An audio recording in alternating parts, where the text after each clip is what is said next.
مدة بيكون تامي عن وصل ولا ليه أنا هذا الكي كسوقنا ندية نصوماليات ببرجي حدودا للثمين أيو آد وقبي أنا ولي ببيله كل شيء أي آد وقبي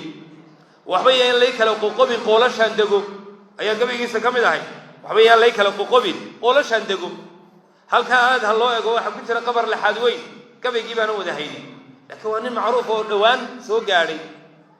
وتفيرتي سنين لجوكتو dadka indheer garadkaahi way ka hadleen nin baa u jawaabo wuxuu yiri war shaqaalan kuugu jirine meeshu waa shaqaabuur dad baa ka shaqeynaya dhaqaala laga helaya intaas oo qof baa ka shaqeynaya labada qof way kala horeeyaan midna wuxuu eegayaa waxay noqon doonto midna wuxuu eegayaa maanta maxaan afka gashadaa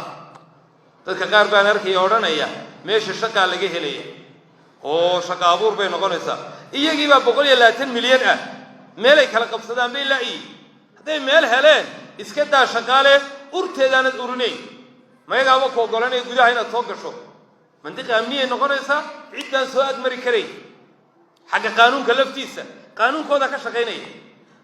qaanuunkooda ka shaqeynaya say ittifaaqiyada ku qoran ee caalamka macruufka la yaqaan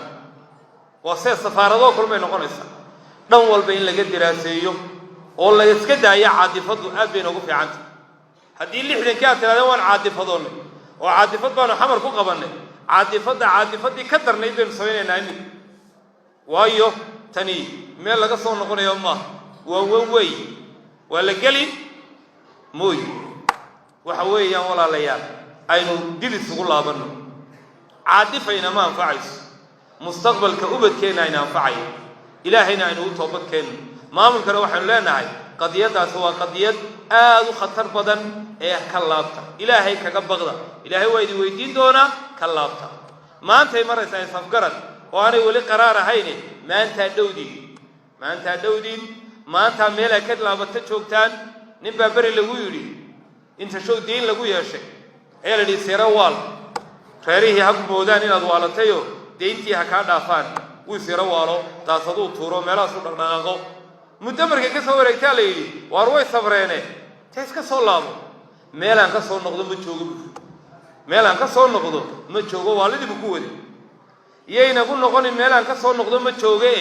aynu maanta ka laaban ilaahayna nuga baqan waxaan ku soo gabagabeynaa walaalayaal ilaahi subhanahu wa ta'ala diinteena haynoo ilaaliyo dalkeenana allah inoo dhawro